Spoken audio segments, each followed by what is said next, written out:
this here is kind of tough and I feel कि ये वाला ढंग से हो नहीं पाएगा. Because try as hard as I may, I am still severely lacking in cultural understanding required to fully appreciate this film. But Auntie G is going to try. Yes, I am owning Auntie G now. Thanks. Oscars 2021 की list में we're now on number 5 after Trial of the Chicago 7, Mank, Sound of Metal, Nomadland. Today, Judas and the Black Messiah. Couple of days ago, I ran a poll on my Instagram asking about your picks for the Oscars. Most of y'all replied Trial of the Chicago 7, which clearly says Judas and the Black Messiah.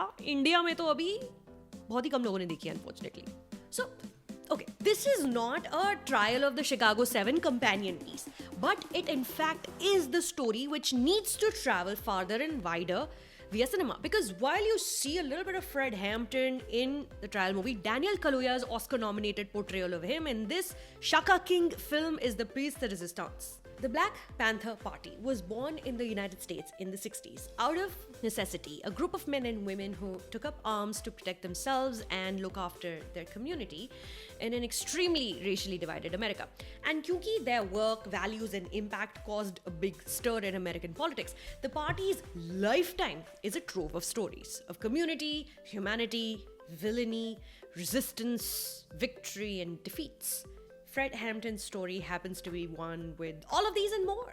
So he grows within the ranks of the Illinois chapter of the Black Panther Party, rising to a leadership position quickly, naturally. You learn about his mission, community work, his attempts to bring together Chicago-based groups to form a stronger coalition looking out for Black Americans. And while the film gives you all this information at dizzying speeds, the script isn't overstuffed because writer-director Shaka King and Academy Award for Best Screenplay nominated co-writer Will Burson give each little development enough room to breathe by not bothering with unnecessary exposition-y detail. They show respect and trust towards their audience. Their focus remains steadfast on Fred Hampton and the Judas of his story, William O'Neill, played by Lakeith Stanfield, who also is nominated for an Oscar for this performance.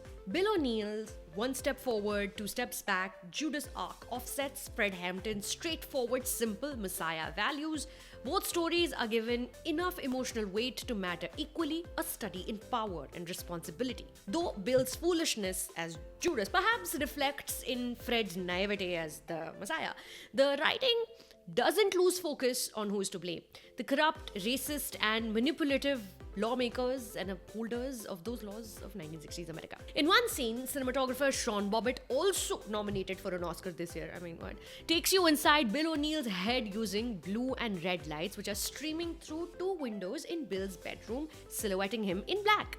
Now, in this moment, he's capable of calm and violence, right and wrong, a man caught between a rock and a hard place, looked at with compassion.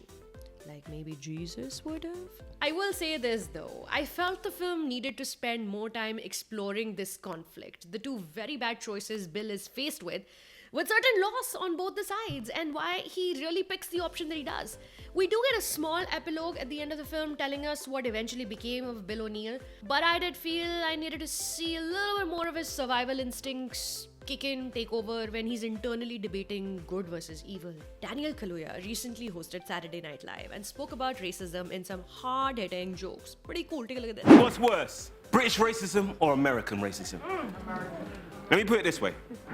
British racism is so bad, white people left. They wanted to be free. Free to create their own kind of racism. So that's why they invented Australia, South Africa, and Boston.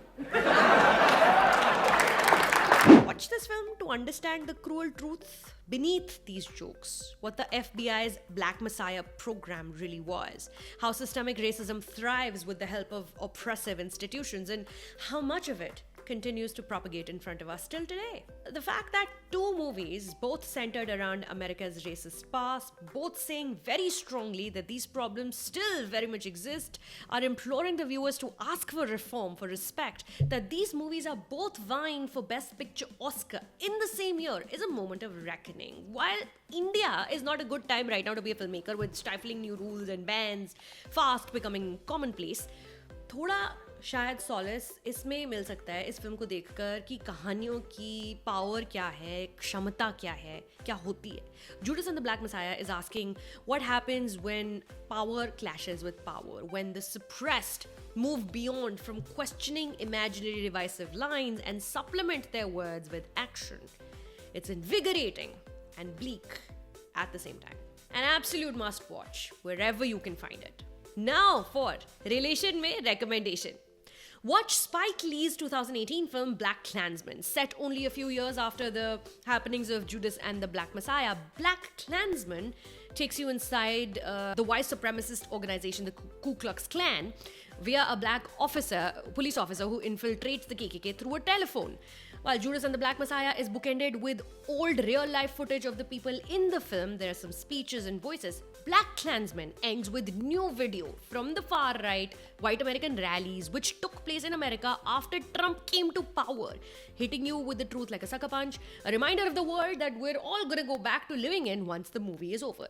जिधर भी मिले जैसे भी मिले देखना जरूर. Tenet actor John David Washington is in the lead role and Adam Driver. Alright, so up next on my channel, Minari, Promising Young Woman, and The Father in my conversations around the Oscar 21 nominees. अब subscribe करें channel को तो miss नहीं होगी कुछ भी, है ना? New mic and everything. How cool.